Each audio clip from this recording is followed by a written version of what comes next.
I know. I woke up this morning with an idea. That idea was to come up with a good idea for this speech. This got me nowhere, so I did the same thing a few more times. Repeating the same action and expecting a different result really sounds like it should be the definition of something. Eventually, I gave up. I was stuck. But good ideas come from somewhere completely unexpected, like checking my bank account and discovering there was money in it. Those of you who have been broke know there's only one thing to do with unexpected money, and that's exactly what I did. I went online to buy something I've wanted for 6 months, a My Little Pony body pillow. While I was wasting my money online, I found a video about people I find particularly inspiring. Oscar Wilde, Emily Dickinson, Albert Einstein. These are 3 brilliant individuals who changed society forever through literature and science. That is not why I chose them. They inspire me because they're weird. Oscar Wilde was a literary genius who published most of his books in the late 1800s. He was known for his biting, sarcastic wit. Many of his quotations are still in use today, like the proverb, "Everything in moderation, including moderation." Oscar was wildly eccentric, no pun intended. He was known for taking his pet blue crab for walks around Cambridge University. Emily Dickinson was unknown during her lifetime. Following her death, she's become regarded as one of the most influential figures in American literature. Her poetry is hauntingly beautiful and inspirational, with lines like, "If I can stop one heart from breaking, I shall not live in vain," and "Forever is composed of nows." Emily Dickinson was stubbornly independent, almost to a fault. As a young woman, she refused to learn how to tell time, so no one could tell her when to do something. As an adult, she spent most of her time locked in her room. She shunned human contact so much that she wouldn't allow her doctor to enter her bedroom when she was ill. He had to diagnose her while standing in the doorway. Albert Einstein needs no introduction. We're all aware of his famous equation, E equals mc squared. He influences all our lives to this day. The GPS systems we use to drive places would not function without the theory of relativity. Einstein was breathtakingly brilliant, but he was also quirky. His doctor once banned him from purchasing tobacco. He responded by smoking cigarettes he found on the ground.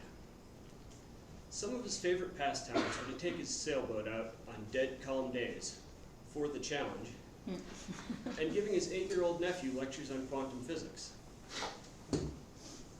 I find something bafflingly beautiful in the stubborn way eccentrics refuse to be defined by others.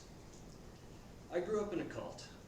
I was incredibly isolated from the world until my parents divorced, just in time for me to start high school. I was the weird kid. I didn't understand any of the unwritten rules of social interaction, like personal space. You can still see little pieces of it if you know me well enough. I walk funny, I don't understand pop culture references, and I don't make friends easily. It became a problem when I realized that other people thought I was weird. I became so self-conscious about my weirdness that it destroyed my confidence and made me even weirder. I didn't have it in me to go up to a girl I liked and say, "Hey, you want to catch a movie later?" Instead, I would stare at them awkwardly for hours, building up courage. Eventually, I would walk over and awkwardly stammer something like, "Hey, you're pretty and smell nice. Want to be my girlfriend?" I usually broke down crying after the inevitable, "Ew, no, go away." I had one friend in high school, a guy named Lance. I didn't even like him at all. He was simply the only person willing to talk to me. I can't pinpoint exactly when it happened. At some point, I stopped caring about what other people think, and it freed me to be myself. I went from being a loser, convinced that I would die old and alone, to having a lovely wife and children. Some of them might be watching me give this speech today. Through my journey, I've learned a few things. You can't please everyone. Even if you dedicate your entire existence to something objectively altruistic, like helping needy people, someone will hate you for it. If you try to please everyone, you'll only lose yourself. I want to encourage everyone to be a little bit weird. I'm not saying you should show up for a graded presentation wearing a bathrobe, or stand on a soapbox screaming that the government is run by reptilian shapeshifters who want to infect people with the liberal agenda. First of all, I'm already doing both those things. Second, it's important to understand what confidence is. Confidence isn't magically knowing that whatever you're doing will work, or believing everything you do is perfect. Confidence is knowing that you gave your best and accepting whatever the results are. What I am telling you is to never be afraid to be yourself, whoever that might be.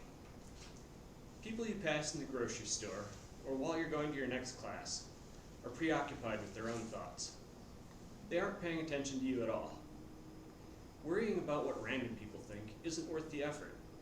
Anyone that really matters will accept you unconditionally. As an unknown author says, those who mind don't matter, and those who matter don't mind. We all have limited time and energy. Every time you try too hard to make some asshole like you, it wastes time and energy that could have been spent on something you care about. Whenever you try to be someone you're not, it takes a tiny piece of who you really are.